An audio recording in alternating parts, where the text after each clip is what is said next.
Under the silver dawn of New York City, a janitor named Jack Miller wipes the glass walls of a world that no longer sees him. Beside him walks Ranger, a battle-scarred German shepherd once trained for war, now guarding a quiet life built on love and exhaustion. Behind them, in a small hospital room across town, Jack's daughter Emily fights for her next heartbeat, her laughter fading under the hum of machines. When a billion-dollar deal threatens to destroy everything honest left in the city, Jack stumbles upon a secret buried deep within the walls he cleans. And with only faith, courage, and his loyal dog by his side, he learns that miracles don't always roar from heaven. Sometimes, they whisper through loyalty, l'abattoir, and the grace of God in the darkest hour. Before we begin, please take a moment to subscribe and leave a like. Your support keeps these stories of faith and hope alive. Thank you from all of us, and may God bless you as we begin this journey. Snow whispered against the tall glass of Ardencorp Tower, a steady sigh of winter brushing over Manhattan's sleepless skyline. Inside, the fluorescent lights hummed over polished marble floors and chrome elevators, an empire of money and midnight hours where few souls remained past 10. Jack Miller moved through the 42nd floor corridor with a mop handle balanced on one shoulder and the quiet gait of a man who had learned to make his steps sound smaller than his size. He was in his early 40s, broad-shouldered but lean, his frame hardened by years of service and then softened by exhaustion. His dark blonde hair was trimmed close, a military habit that never faded. A faint scar traced from his temple to the edge of his jaw, a pale reminder from a roadside explosion outside Kandahar. His eyes were steel gray, calm but watchful, carrying that look soldiers often wore long after the battlefield had forgotten their names. Beside him padded Ranger, a 6-year-old German shepherd with a sable coat that gleamed bronze under the corridor lights.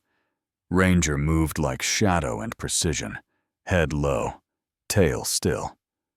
He had been a K-9 partner once, a bomb sniffer with perfect obedience and a heart that beat for his handler.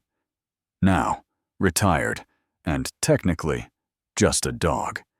He followed Jack from one empty floor to another, as if guarding him from ghosts neither of them could see. His amber eyes flicked constantly, scanning, reading rooms before Jack even entered them. Jack pushed open the door to the executive conference room. The space stretched like a cathedral of glass and steel, with a view that made even the city lights look small. On the long table sat trays of untouched hors d'oeuvres and a silver coffee urn still steaming. It smelled of expensive perfume and tension. At the far end, 3 men in tailored suits spoke in low voices, their accents clipped in European. Jack recognized one of them immediately. Henrik Weiss, head of Nordval Holdings, the Danish investment firm rumored to be merging with Ardencorp. Weiss was tall, silver-haired, the kind of man whose smile looked practiced down to the millimeter. His cufflinks alone probably cost more than Jack made in a month. The other 2 men were younger, assistants or sharks in training, murmuring in Danish. Jack set his cleaning cart against the wall and started wiping the glass divider, pretending not to listen. Years in the army had trained him to hear meaning behind silence. He wasn't fluent, not fully, but he had picked up more German and Danish in his deployments than he'd ever admit. Words like Übernahme, Kontrolle, Versteckt, takeover, control, hidden. Ranger's ears twitched. A low rumble vibrated in his chest, not loud, just a warning. Jack whispered, "Easy, buddy," but his eyes sharpened. Something was wrong. The heavy oak door opened, and in walked Megan Arden, CEO of Ardencorp. She was in her mid-30s, tall and poised, her dark auburn hair tied in a sleek twist that framed sharp cheekbones and determined eyes the color of iced coffee. Her navy suit looked carved from authority itself. Megan had inherited the company after her father's death. Some said too young, too ambitious, too trusting. Others said she had the kind of brilliance Wall Street feared because it couldn't own it. "Gentlemen," she greeted, her voice even, almost melodic. "Shall we make history?" Weiss smiled. "Indeed, Miss Arden. Just a signature away from prosperity." Jack kept wiping the window, his reflection a ghost between them. He could see Megan's pen poised over a stack of papers as thick as a brick, the signature line glowing under the pendant lights. Weiss's tone turned low again as he switched languages. "Sie wird nichts merken. The clause is buried. 6 months, and it's ours." Jack froze. His hand tightened around the rag. Clause. Buried. He glanced at Ranger, whose tail stiffened, amber eyes fixed on the men like they were scenting danger. Inside Jack, something primal stirred, a blend of soldier instinct and father's fear. He thought of Emily, his 8-year-old daughter sleeping in a hospital bed, surrounded by beeping machines he could barely afford. Every dollar from this job went into her treatments. He couldn't risk it, but he couldn't let this go either. He watched Megan lift the pen again. His pulse thundered. His voice came out before he even realized he'd spoken. "Ma'am, don't sign that." The words cut through the silence like a rifle crack. Every head turned. Megan blinked, disbelief flashing across her face. Weiss's smile froze mid-curve. Jack stood straighter, his mop still in hand like a misplaced weapon. "That contract," he said, voice low but steady, "isn't a merger. It's surrender." One of the Danish assistants snorted. "Excuse me? Who are you?" "Maintenance," Jack said. "The guy who cleans your glass so you can see your reflection clearly." Weiss let out a sharp laugh. "Miss Arden, really? Must your janitors attend board meetings now?" Megan didn't answer. Something about Jack's tone made her hesitate. "You said surrender. Explain." Jack hesitated. He had no right to speak here. But then Ranger took a step forward, standing between him and the table, as if giving silent permission. "They're talking in Danish," Jack said. "About a clause, page 88, if I caught right. It transfers control of your patents 6 months after signing, triggered by a fake market fluctuation they plan to create. By then, you'll own nothing. They'll own you." The room went deathly still. Weiss's smile vanished. "This is absurd. He's mad." He barked something in Danish to his men. Jack caught the word, idiot. Megan's hand trembled slightly. Her gaze darted to the contract, then to Weiss. "Is that true?" Weiss slammed his folder shut. "Miss Arden, this is highly unprofessional. Call security." Jack's heart hammered, but he stood firm. "Ma'am, I don't need thanks or trouble. But if you sign that paper, your father's company dies before spring." Megan's jaw clenched. The pen in her hand hovered, then lowered. She clicked it shut, the sound sharp as a gunshot. "This meeting," she said evenly, "is over." Weiss exploded in protest, but Megan raised her hand. "My team will review the documents. You'll hear from us tomorrow." Security arrived moments later, escorting the furious investors out. The door closed behind them with a heavy thud. The only sounds left were the soft hum of lights and Ranger's slow breathing. Megan turned to Jack. "What's your name?" "Jack Miller, ma'am." "And the dog?" "Ranger. My partner." Her gaze softened for the first time.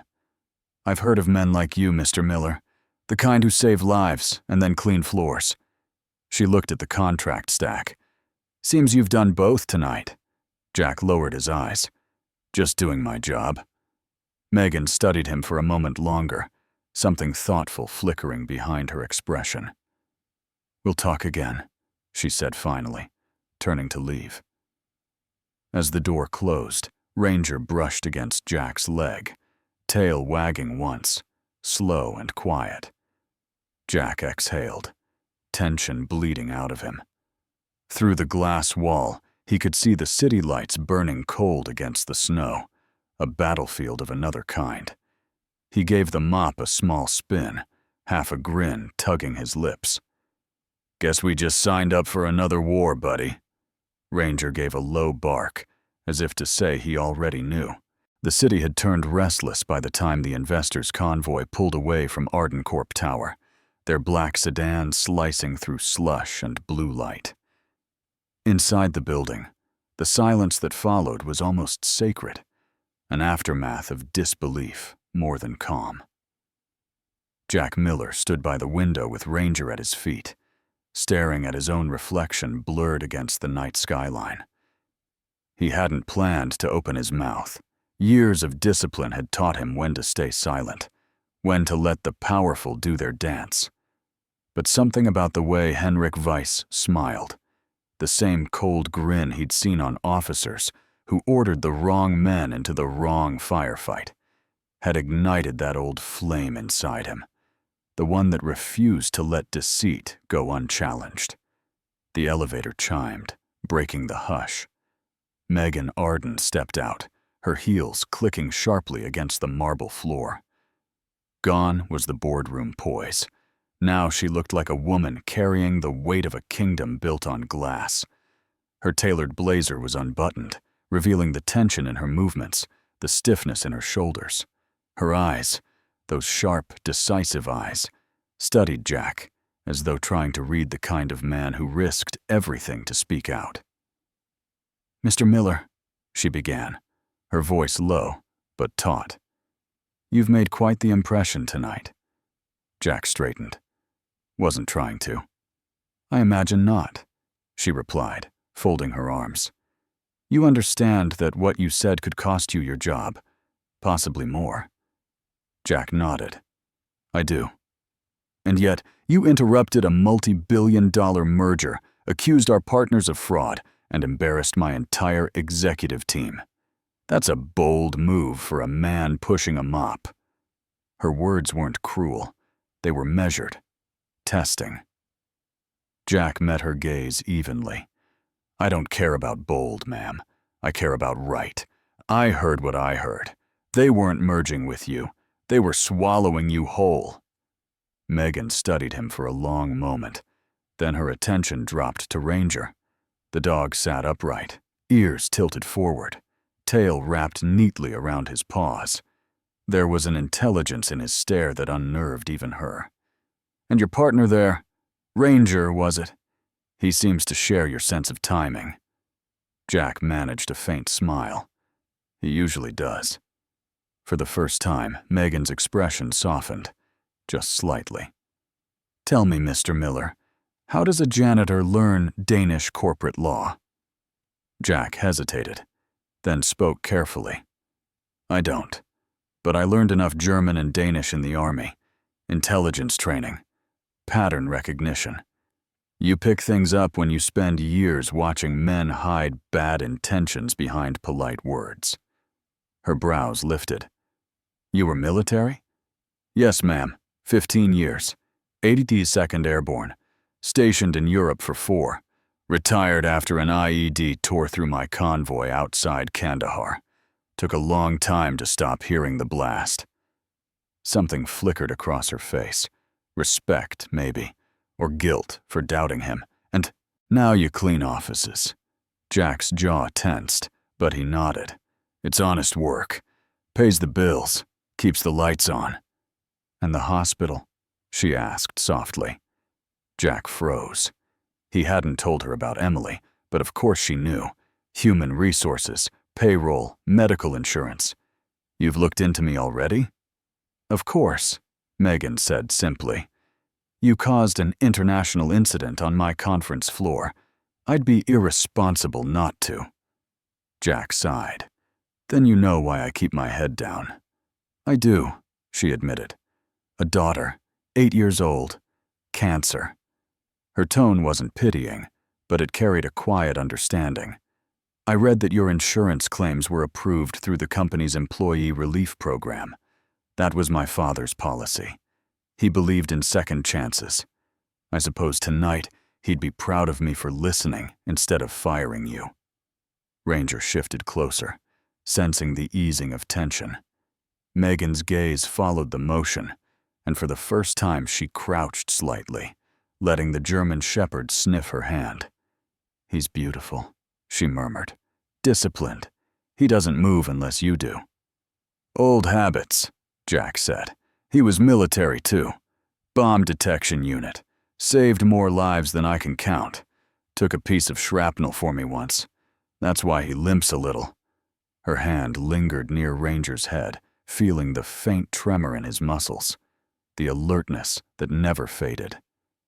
Seems loyalty runs in the family, she said. Jack didn't respond, but his throat tightened. Then came the sound of footsteps, fast, uneven. A man in his late 40s rushed through the door. Alan Pierce, Arden Corp's chief legal counsel. He was compact, his frame slightly stooped from years behind desks and depositions. His salt and pepper hair was slicked back, and half-moon glasses perched on a sharp, analytical nose. He clutched a tablet covered in notes. Megan, the Danes have already filed an inquiry about your postponement. They're furious. Let them be, she replied coolly. I need a legal translation of that addendum. Page 88. Alan blinked. Now? It's in Danish legal shorthand. It'll take hours. Then start now. Her tone left no room for argument. Alan turned toward Jack, his brow furrowed. And who is this? The reason you still have a company, Megan said. Alan's mouth opened, then closed again. He's a janitor. He's also the only one who caught something my entire team missed. You'll work with him. Jack stiffened. Ma'am, with respect, I'm no lawyer. I'm not asking you to be, Megan said, moving to the head of the table. I'm asking you to remember exactly what you heard. Every word. So he did.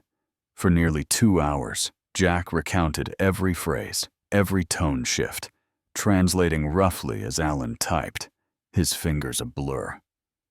Ranger lay at Jack's feet, head resting on his paws, but ears flicking each time Jack raised his voice. By midnight, Alan looked up, face pale. She's right, he said quietly. There's a reversion clause disguised as a market reevaluation trigger.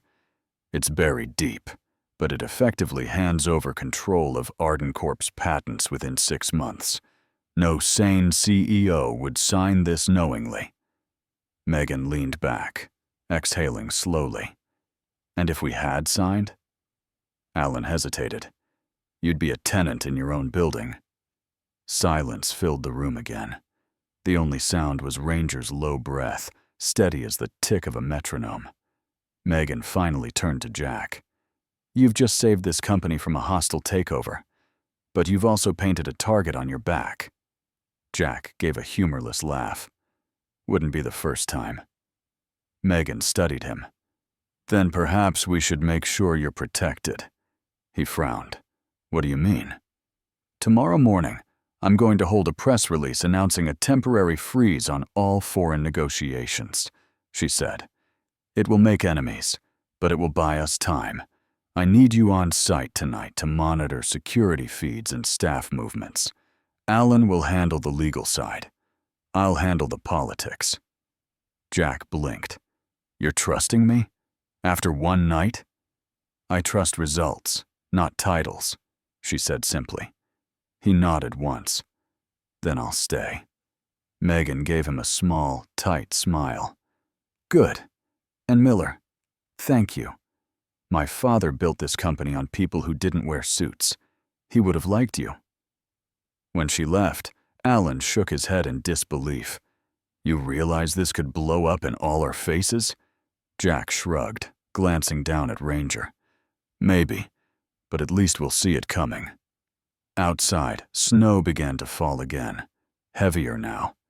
Thick flakes, swirling like slow-motion ash. Jack looked out the window, the city's glow haloing the storm. Ranger pressed against his leg, tail flicking once. Somewhere in his chest, that old soldier's instinct hummed. Something was coming. And for the first time in years, he felt ready. The morning after the stormed meeting broke cold and colorless. The city coated in frost that made every streetlight flicker like a dying star. Jack Miller's apartment sat on the edge of a hospital district in Brooklyn, a crumbling building that smelled faintly of bleach, coffee, and other people's struggles. He pushed open the door, his breath fogging in the chill. Ranger padded in ahead, tail sweeping softly against the doorframe. The apartment was small, one bedroom, one kitchen that doubled as a dining space, and a living room lined with drawings taped to the walls, scribbles of sons, dogs, and stick-figure soldiers holding hands with little girls. Jack hung his jacket on the hook and looked toward the corner, where a narrow hospital bed had been squeezed beside the couch. Emily lay there, her thin frame barely rising under the quilt, patterned with cartoon stars. Her hair, once chestnut brown like her mother's, was now a soft fuzz beneath the knit cap she always wore. Tubes led from her arm to a small IV stand, the monitor beside her beeping rhythmically. When she opened her eyes and smiled, it was weak but brighter than any light in the room. "Hey, Daddy," she whispered. Jack crouched beside her, brushing her small hand with his rough fingers. "Morning, Firefly," he said softly. The nickname had stuck since she was 3 and obsessed with catching fireflies in jars. "You feeling better?" She nodded, her blue eyes wide and too wise for her age. "I dreamed about Ranger," she said. "He was wearing a superhero cape." Ranger, hearing his name, lifted his head from the rug and gave a low, contented woof. Emily giggled, the sound fragile, but precious. Jack smiled faintly, his heart heavy under that warmth. "He's already a hero," he said. The kettle on the stove began to whistle. Jack rose, poured coffee into a chipped mug, and stared out the window at the hospital across the street. The sterile glow of its windows felt like a second moon, always there, always waiting. He thought of the unpaid bills stacked on the counter, the insurance forms half complete, the endless list of recommended procedures that came with dollar signs instead of hope. His hands shook slightly as he reached for the sugar. The doorbell startled him. He glanced at the clock, 8:45 a.m. He wasn't expecting anyone. Ranger's ears shot up. The dog moved to the door, body taut but quiet, his training evident. Jack approached slowly and looked through the peephole. A woman stood in the hallway, her dark coat dusted with snow, a leather folder tucked beneath one arm. When he opened the door, Claire Donnelly, Megan Arden's assistant, introduced herself. She was in her early 30s, petite but sharp-featured, with chestnut hair cut just below the chin and a kind of quiet precision in every movement. Her gray eyes missed nothing, though her voice carried a softness that didn't match her corporate attire. "Mr. Miller?" she asked. "Miss Arden sent me. She'd like a word, if you have time." Jack stepped aside. "If it's about last night, I already said everything I know." "I think she'd like to hear it again," Claire replied. "And maybe more." Ranger sniffed her hand cautiously, then allowed her in. She smiled down at him. "He's magnificent." "Best partner I ever had," Jack said simply. Claire's gaze flicked toward Emily, who was watching shyly from the bed. "And that must be your daughter," she said gently. "She looks brave." Emily smiled faintly. "Are you from Daddy's work?" "In a way," Claire said, kneeling to meet her eye level. "Your father helped save a lot of people's jobs last night." Emily's eyes widened. "Did he fight bad guys again?" Claire laughed softly. "Something like that." Jack cleared his throat. "Let's talk outside." They stepped into the hallway, Ranger following close. Claire handed him a folder. "Miss Arden wants your notes. Everything you remember from that conversation in Danish or German. She's assembled a small internal team. She trusts your ear more than the translators." Jack frowned. "She trusts me? After last night, I figured she'd want distance." Claire shook her head. "Actually," she said, "sometimes the janitor is the only one who tells the truth." That pulled a rare smile from him. "She's something." "She is," Claire said, a hint of loyalty in her tone. "But she's under enormous pressure. If this merger goes wrong, it's her father's legacy on the line." Jack looked down the hallway, his face tightening. "Then let's make sure it doesn't." Back inside, Jack spread documents across the kitchen table while Ranger settled under his chair. Claire took out a small recorder and notebook. "Let's start with what you heard," she said. For the next hour, Jack went through every sentence, translating fragments from memory, explaining tones and inflections. He described the laughter between the Danish executives, how they referred to the Trojan contract, and mocked the American idealists. Claire wrote fast, her handwriting neat and angular. Every now and then, she'd ask him to repeat a word, and he'd close his eyes, recalling the sound. When they finished, she said quietly, "You're remarkably observant." "Old habit," Jack murmured. "In the field, a single word could mean a trap." Claire hesitated, then asked, "Do you miss it? The service?" Jack leaned back, staring at the ceiling. "Sometimes. The clarity, the purpose. Out there, you knew who the enemy was. Here." He trailed off, glancing at the hospital through the window. "Here, it's just numbers, bills, deadlines." Ranger nudged his leg with a low whine, as if to remind him there was still something worth fighting for. Claire closed the folder. "Miss Arden wants you at the office tomorrow morning. She's bringing in her legal team for a full review. I'll arrange transport for you and—" She paused, looking at Emily. "And your partner." Jack nodded. "We'll be there."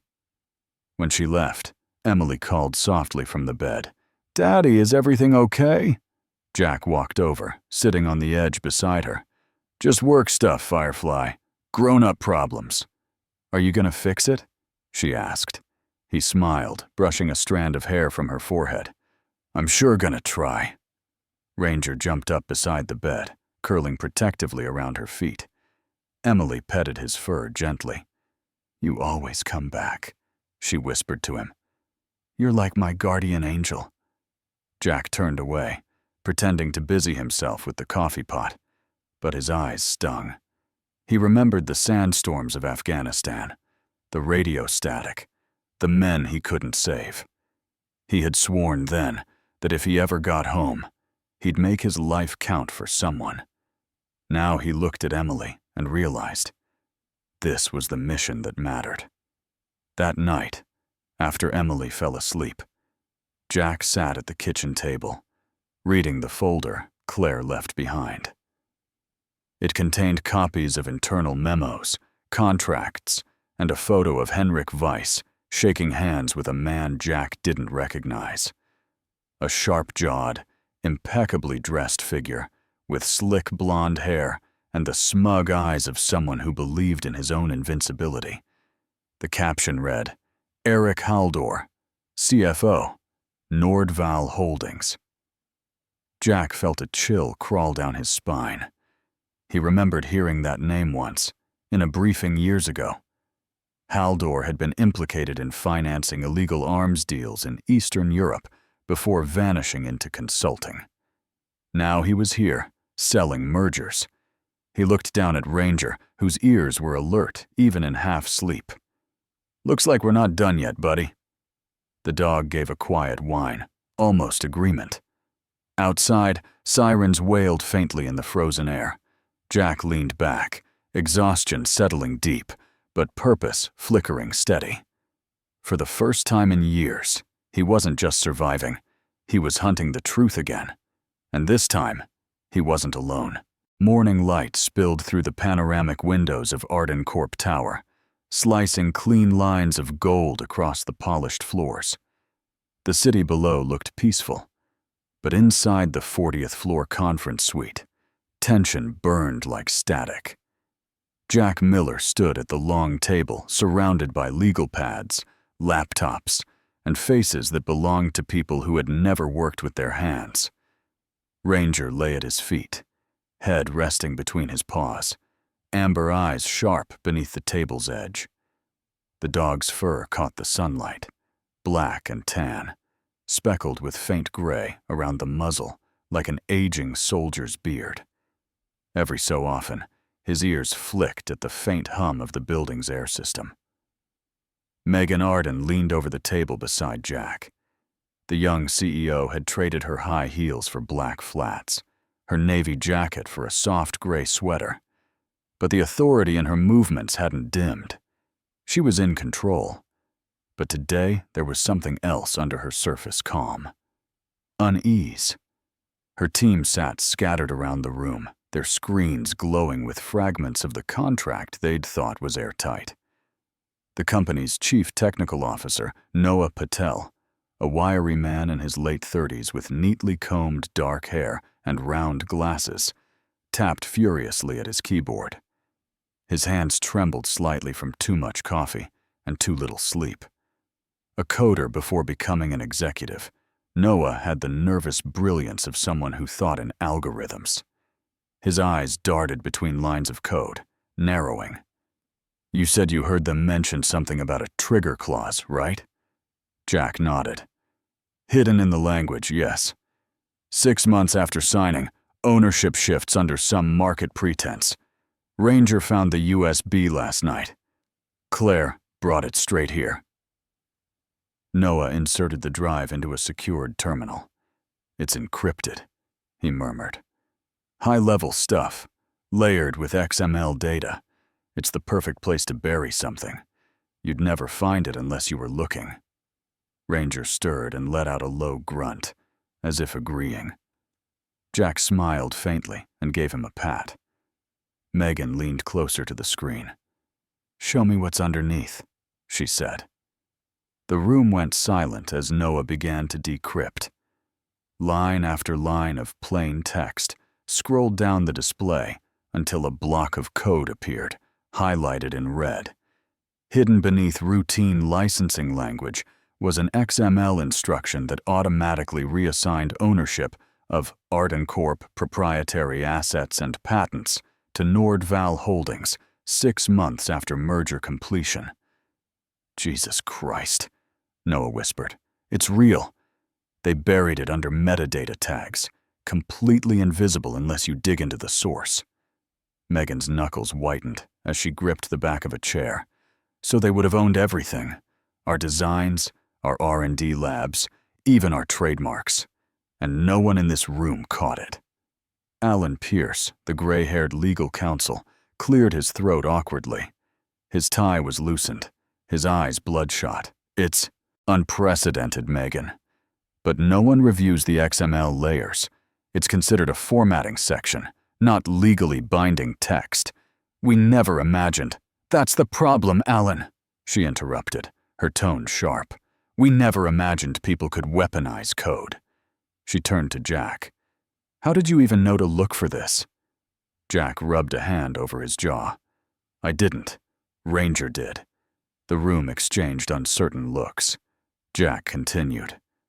"Last night when I was cleaning, he wouldn't leave that corner of the room near the projector console.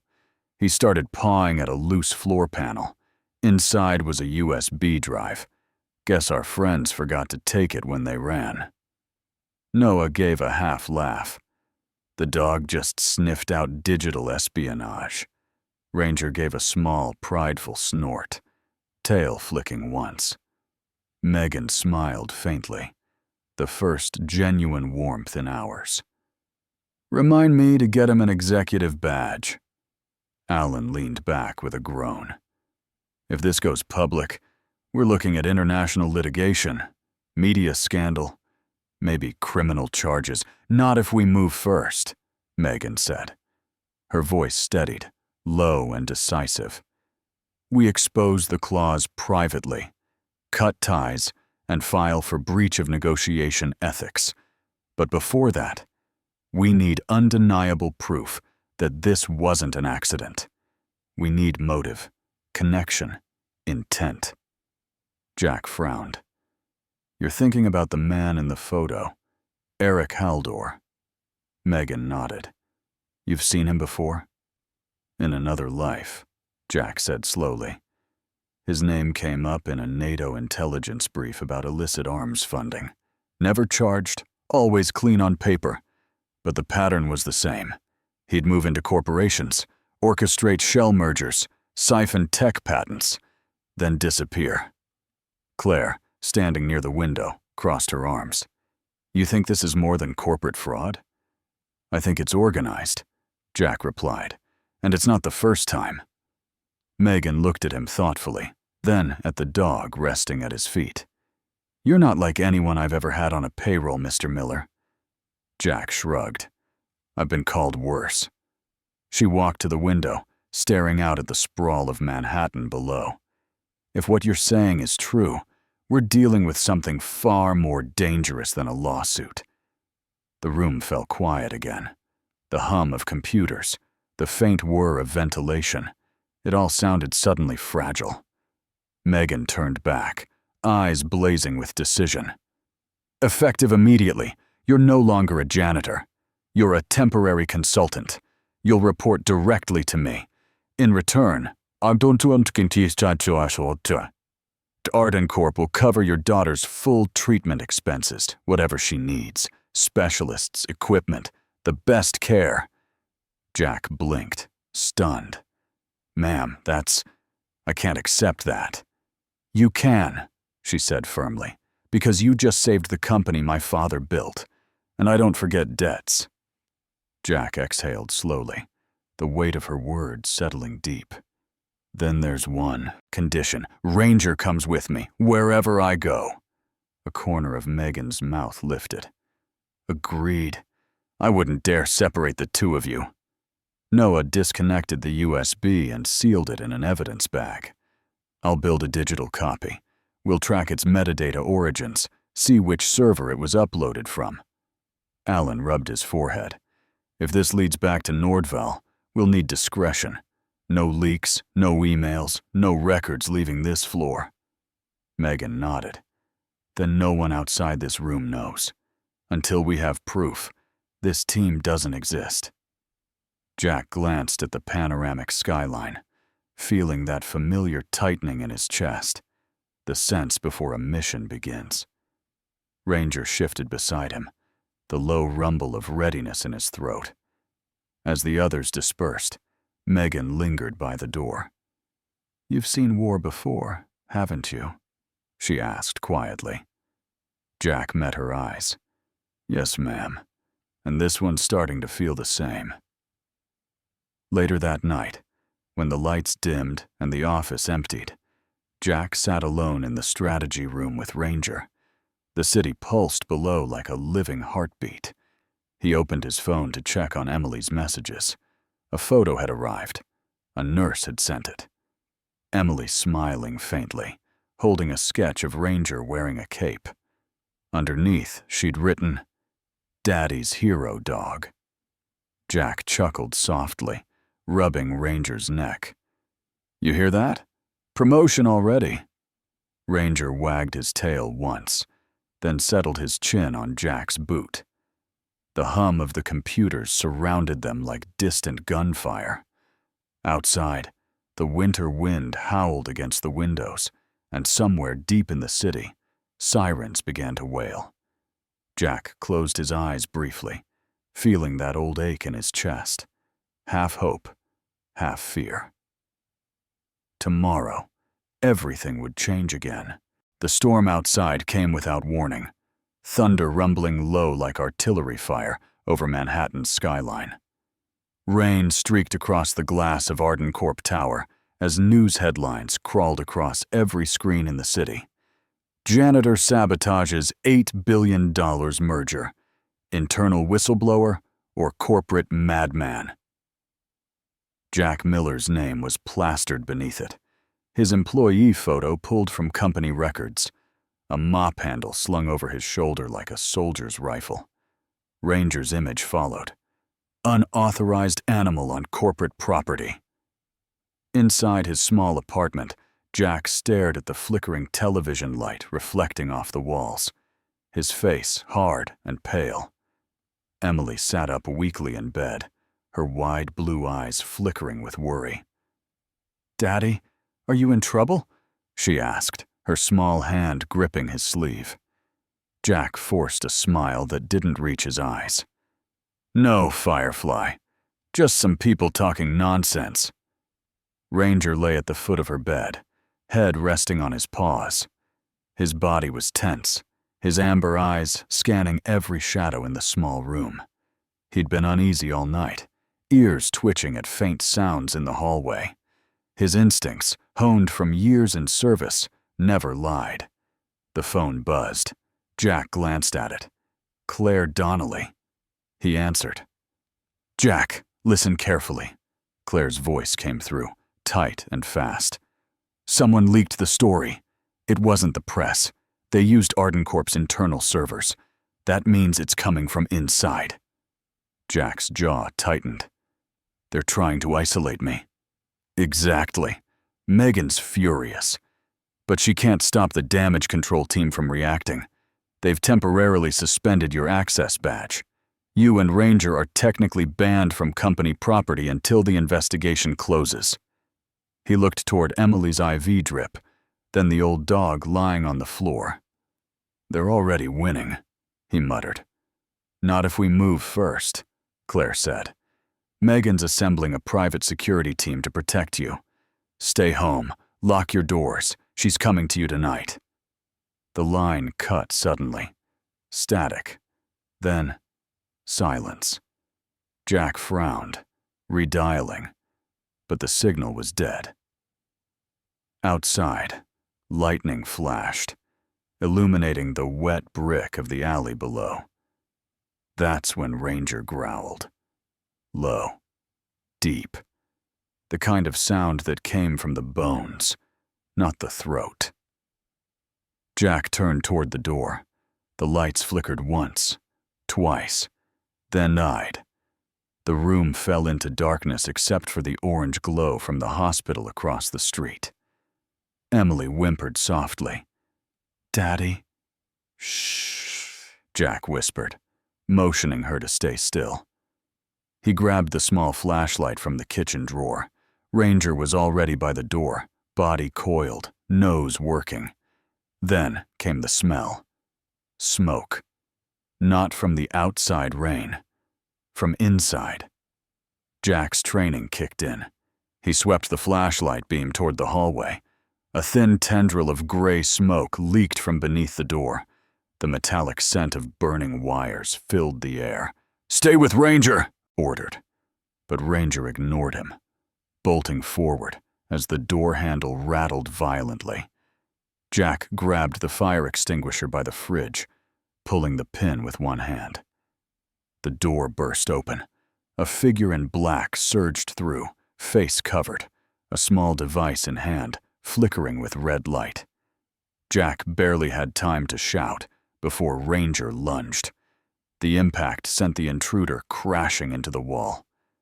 The man's device clattered across the floor, a homemade incendiary charge, wires sparking. Jack kicked it away, slammed the extinguisher into the man's shoulder, and sprayed foam across the entryway as fire licked at the threshold. Ranger's growls turned into sharp yelps as the intruder slashed out with a knife, cutting into the dog's side. Jack roared, swinging the extinguisher again. The man stumbled backward, crashing through the door into the hallway.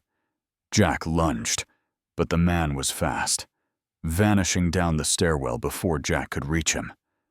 Smoke was pouring into the apartment now. Emily coughed, tears streaking her pale cheeks. Jack scooped her up, covering her mouth with his sleeve, and turned toward Ranger. The dog stood unsteady, blood darkening his fur, but still alert. "Come on, boy," Jack said hoarsely. "We're not dying here." They stumbled into the rain-soaked street just as the building's alarms screamed. Fire crews arrived minutes later, lights flashing red against the haze. Jack held Emily close beneath a soaked blanket, his other hand pressing against Ranger's wound. The dog's breathing was ragged but determined, his eyes locked on Jack's face as if saying, "I did my job." An ambulance pulled up. The paramedic, a woman in her late 20s with dark hair and freckles, leaned out. "We'll take him too," she said firmly, seeing Ranger's condition. "He's a hero if I've ever seen one." At the hospital, chaos turned to stillness. Ranger lay on a metal table in the small animal trauma ward, his fur shaved near the wound. Jack sat beside him, clothes still wet, his hands trembling from adrenaline and helplessness. Emily lay asleep on a cot nearby, wrapped in a hospital blanket. When the door opened, Megan Arden stepped in. She looked nothing like the commanding executive he'd met in boardrooms. Her makeup had run from the rain, her auburn hair damp and unkempt, the expression on her face raw with guilt and fury. Behind her was Dr. Samuel Hayes, the company's chief medical consultant, a tall man in his 50s, silver hair combed neatly, his calm demeanor masking years of experience under battlefield triage. Megan spoke first. "I came as soon as I heard." Jack didn't look up. "They tried to burn us alive." She crossed to him slowly. "We know. The fire inspector confirmed it was arson. Someone used military-grade accelerant. This wasn't random." Jack's jaw flexed. "Haldor's people." "Most likely," Megan said, her voice low. "They're sending a message. To me, not just you. You were the warning shot." Dr. Hayes checked Ranger's vitals, his voice calm but firm. "The laceration is deep, but not fatal. He's strong. He'll pull through." Megan let out a breath she hadn't realized she was holding. She stepped forward and gently touched Ranger's paw. The dog's eyes flicked open, weary but trusting. Emily stirred, waking. "Miss Megan?" she asked sleepily. Megan turned, forcing a soft smile. "Hi, sweetheart. You gave us quite a scare tonight." "Ranger saved us," Emily whispered. "He jumped at the bad man." Megan's throat tightened. "He's brave, just like your dad." Jack finally met her gaze. His face was drawn, exhaustion carved deep into the lines of his eyes. "They'll keep coming," he said, "as long as we're a threat." "Then we fight back," Megan said. There was steel in her tone now, a spark returning. "No more defense. I want Haldor exposed. Every lie, every hidden transaction. You and I, we end this." Jack looked down at Ranger, then back at her. "Then let's start tomorrow." Megan nodded. "And Miller," she hesitated, voice softening. "I'm sorry. I never should have let you stand alone in this." Jack shook his head. "You didn't. He didn't let me." He nodded toward Ranger, whose tail gave a weak thump against the table. Outside the window, dawn was breaking, thin gold light spilling across the city like a second chance. The night still smelled faintly of smoke when Jack Miller stepped back into Arden Corp Tower. His left arm was wrapped in gauze, a reminder of the fire, but his eyes burned clearer than they had in years. The building's security guards, Men who once looked through him now nodded with quiet respect as he passed. Ranger padded beside him, stitches along his ribs hidden beneath a soft medical wrap. The dog's stride was slower but steady, his spirit unbroken. Every few steps, his tail gave a small, proud flick, as if to say he was still on duty. Megan Arden was waiting in the strategy suite, her expression drawn tight with fatigue, but alive with determination. Her once pristine business attire had been replaced with a black blazer over a plain white shirt, sleeves rolled up to the elbows. The past few days had aged her, not in years, but in gravity. Her father's portrait hung behind her desk, the late Richard Arden watching from a gold frame with the same steel gaze his daughter now carried. "Jack," she greeted softly. "How's Ranger?" Jack glanced at the dog. "He'll make it. The vet said he's tougher than he looks." Megan smiled faintly. "Good. We're going to need both of you." The room was filled with the familiar faces of the crisis team. Claire Donnelly, with her neatly parted hair and notebook already open. Alan Pierce, rubbing his temples over a pile of legal drafts. And Noah Patel, hunched over his laptop, surrounded by half-drained coffee cups. But there was someone new. A man in a charcoal suit standing near the window, posture straight, jaw rough with a salt and pepper beard. Megan gestured toward him. "Jack, this is Agent Thomas Greer, Financial Crimes Division, Bureau Liaison." Greer turned, his handshake firm. He was in his early 50s, broad-chested, with the kind of presence that filled a room without needing to speak. His gray-blue eyes carried the stillness of someone who'd seen too much and learned to hide the worst of it. A faint scar ran across his right eyebrow, giving him a permanent look of skepticism. "I've read your file, Miller," Greer said, voice gravelly. "Army background. Intel work. You've got a knack for stepping into messes." Jack allowed a small grin. "You could say that." "Good," Greer replied, "because this one's uglier than most." Noah spun his laptop around, the screen filled with charts, email headers, and transaction trails. "After decrypting the USB Ranger found, I followed the metadata to a mirrored server in Frankfurt. The IP was rerouted through 4 shell companies, but the source registration belongs to a parent firm called Omni Capital Group." Megan frowned. "Never heard of them." "You wouldn't," Greer said. "They don't exist publicly. But the Bureau's been tracking their activity for years. Corporate infiltrations, shell mergers, asset drains. They specialize in acquiring American companies through fraud. Nordval is just one of their faces." Alan leaned forward, brow furrowing. "So, Henrik Weiss, the man we thought represented Nordval, is a front," Greer finished. "The real power sits with Eric Haldor. He's the operational head of Omni Capital's European division. The Danes were just the bait." Jack crossed his arms, jaw tight. "That tracks with what I saw in Germany years ago. Haldor moved in shadows, always using other people's names.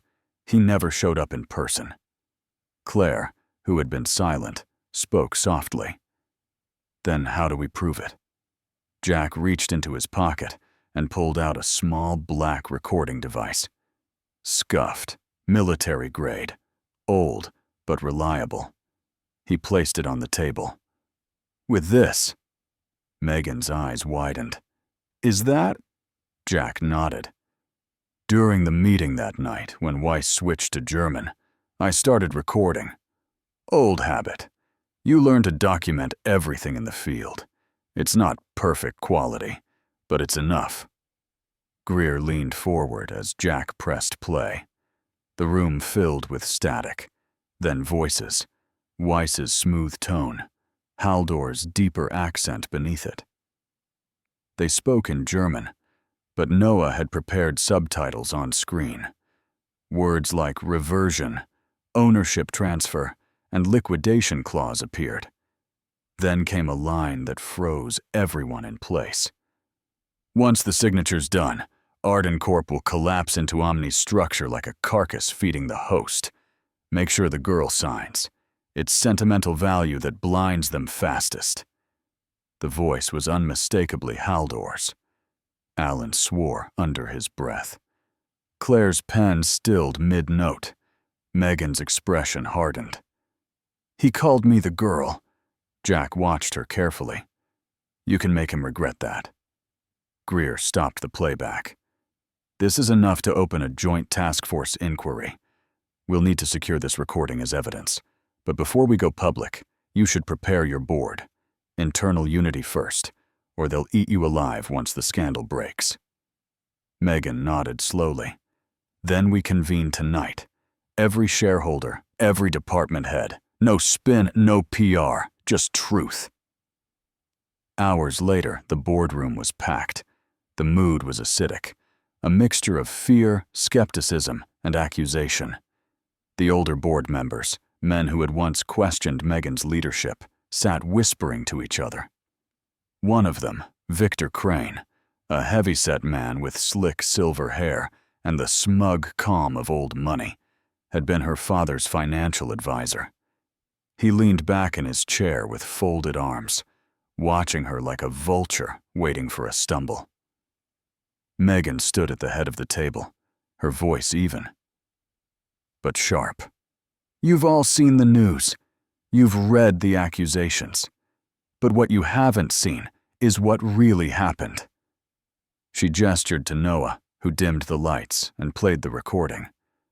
The words filled the room like poison, echoing off glass and steel. When it ended, silence followed. Long, heavy, undeniable. Victor finally spoke. So this janitor of yours uncovered an international conspiracy. Jack met his gaze calmly. Not by choice, sir. Just by paying attention. Victor snorted, but the tremor in his voice betrayed him. And we're supposed to believe the evidence, Megan cut in coldly. Or don't, but either way, it's already with the Bureau. Alan distributed printed reports, signed by Greer, documenting the investigation's preliminary findings. The color drained from several faces around the table. By the time the meeting adjourned, there was no question left. Megan had not only reclaimed her authority, she had transformed it into something larger. The shareholders, shaken and awed, offered their support unanimously. When the room cleared, Megan turned to Jack. You realize what you've done? Jack half smiled. Probably made some very dangerous enemies. Or saved this company, she said, and maybe more. Ranger rose, stretching stiffly, and rested his head against Megan's hand. For the first time since the chaos began, she laughed softly, kneeling to scratch behind his ear. You're not just a hero, are you? She murmured. You're a reminder that loyalty still means something. Jack watched them, something easing in his chest. For the first time in years, he felt like the world wasn't just taking from him.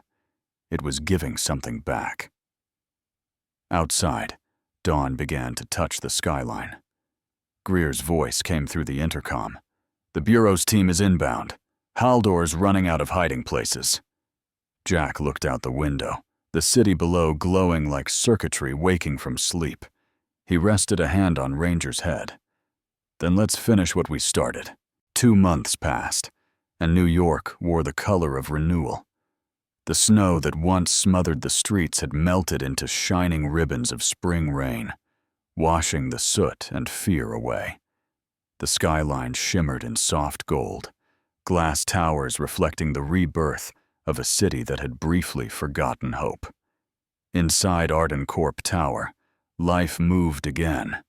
Phones rang, meetings hummed, and laughter returned to hallways that had once held only silence and suspicion. Jack Miller stood by the window of the executive floor, watching the city wake beneath him. His reflection looked older, but calmer now. The bruises from the fire were gone, replaced by the quiet confidence of a man who had fought a war and won something worth keeping. His once rough hands built for rifles, not pens, now rested on the railing of a glass office marked the Integrity Division. Below the sign, in smaller letters, Director, Jack Miller. Ranger sat at his side, a fresh blue collar around his neck engraved with silver letters that read Employee of the Year. His fur had grown back fully, gleaming with health. The faint scar along his ribs only made him look prouder, like an old soldier displaying his badge of honor. The staff adored him. Whenever Ranger walked through the lobby, employees bent down to greet him as if he were a visiting dignitary. Megan Arden entered the office, her heels tapping softly on the marble floor. She had changed too. Her auburn hair was shorter now, framing her face in a way that made her look both youthful and formidable. Gone was the tension that once shadowed her every word. She carried a small folder in her hands and a faint smile that reached her eyes. "Morning, Director Miller," she teased lightly. Jack turned, half smiling. "You still think it's funny calling me that?" "It's not a joke," Megan replied, placing the folder on his desk. "Your department's the reason this company stands today. We listen to people we used to overlook. The janitors, the technicians, the drivers, the ones who actually see things before we do. You built that culture." Jack shrugged modestly. "I just gave them a place to speak." Ranger gave a quiet woof, as if seconding the statement. Megan laughed softly. "And him? He's probably the most popular employee in the building. The HR team wants to print his paw on next year's holiday cards." Jack chuckled. "He'll demand royalties." Megan grew thoughtful for a moment, glancing out at the skyline. "You know, my father always said a company is only as strong as the conscience of the people who run it. I used to think that meant good policies. Now I think it means good hearts." Jack looked at her, his tone quiet. "He'd be proud of you." For a brief second, their eyes met in silence, a shared acknowledgement of everything lost and gained. Then Megan cleared her throat and changed the subject. "By the way, there's someone waiting for you in the lobby." Jack frowned. "Press again?" "Not this time." Her lips curved. "It's your daughter." Downstairs, the glass doors slid open to reveal Emily, 8 years old, her cheeks fuller, her eyes bright with a mischievous spark. She was wearing a blue sundress with tiny yellow flowers and a knitted beanie, habit, though her new hair now peeked out in soft curls. In her hands was a bouquet of wild daisies she'd picked from the hospital garden. "Daddy!" she shouted, running across the lobby. Jack caught her mid-stride, lifting her easily despite her protest of, "I'm not a baby anymore." Ranger barked joyfully, tail wagging furiously, circling them like a sentinel welcoming home his pack. Megan watched from the mezzanine, arms crossed but smiling. The staff nearby stopped working to watch the reunion. For a company once nearly destroyed by greed, this sight, the janitor turned director, his laughing daughter, and the dog who'd saved them all, felt like a parable written in real time.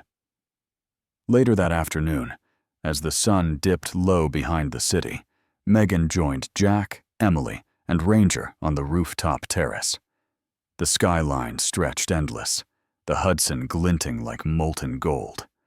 Megan handed Emily a cup of hot cocoa, while Jack leaned against the railing beside her.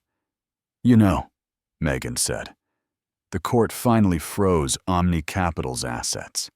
Haldor's been extradited to face charges in 3 countries. The Bureau said your recording was the nail in the coffin." Jack nodded slowly. "Greer called me last night. Said they're opening an ethics investigation across multiple industries. Looks like it started something bigger than just us. Integrity's contagious, Megan said softly. Emily tugged at her father's sleeve. Daddy, are you going to catch bad guys again? Jack laughed. No, sweetheart. I think I'll just keep catching lies before they hurt good people. Ranger nudged Emily's leg, earning a giggle. The girl knelt and hugged his neck, whispering something only he could hear. When she looked up, her eyes were wide and curious. Daddy, she said suddenly, what language does Ranger understand? Jack smiled, glancing at the city bathed in sunset. The sky burned orange and rose, a color that always made him think of hope rediscovered. He knelt beside her, resting a hand on the dog's back. He understands loyalty, Firefly, he said quietly, and that's the one language we're all fluent in now. Emily grinned, resting her head against Ranger's fur. Megan watched them both, her expression soft, reflective. For the first time in months, the sound of laughter echoed across the rooftop, carried away by the evening wind. When the building lights flickered on below them, the city seemed to breathe again, alive, unburdened, forgiving. Jack turned to Megan. So, what happens next? She smiled, eyes glinting with something between warmth and resolve. Next? We keep listening. That's what this division is for, to make sure no one's voice, no matter how small, is ever lost again. Jack nodded, his gaze sweeping over the city that once nearly devoured him. Beside him, Ranger sat proudly, chest forward, ears perked, like a sentry guarding not a building, but a promise. As the sun disappeared behind the skyscrapers, Emily whispered something to Ranger, and for a fleeting second, it seemed as though he understood perfectly. His tail wagged once, steady and sure, and for the first time since it all began, Jack Miller allowed himself to believe that peace, real peace, wasn't the absence of danger. It was the presence of truth, loyalty, and love, bound together by the quiet courage of those who refuse to look away. In the quiet glow of that rooftop evening, something sacred lingered. Not just victory, but grace. Jack, Emily, and Ranger stood together beneath a sky painted in gold and rose, and for the first time, everything that had once felt broken seemed touched by something divine. It wasn't luck that had saved them. It wasn't power, or wealth, or strategy. It was faith, the small, stubborn kind that lives in quiet hearts and tired hands. Jack had once believed miracles belonged to others, to the rich, to the powerful, to the chosen. But as he watched his daughter laugh again, hair catching the wind like sunlight reborn, and as Ranger leaned his head against her leg in silent devotion, he realized the truth. Miracles don't always come as lightning or fire. Sometimes they come as loyalty, courage, and love that refuses to quit. And maybe, just maybe, that's how God works. Not through grand gestures, but through ordinary people who do extraordinary things when guided by something greater than fear. So tonight, if you're watching this, wherever you are, take a moment to remember. Faith still moves mountains, loyalty still saves souls, and love still heals what the world breaks. You don't need to be powerful to make a miracle happen. You just need to keep believing when the night feels longest. If this story touched your heart, share it. Leave a comment below about your own moment of faith, your own small miracle. Subscribe to our channel to help us spread stories that remind the world that kindness, courage, and hope still exist. And as you go about your day, may God bless you, protect your family, and guide you through every storm, just as He guided Jack, Emily, and Ranger. Because sometimes the greatest miracle is simply making it through, together. May His grace be with you, today and always.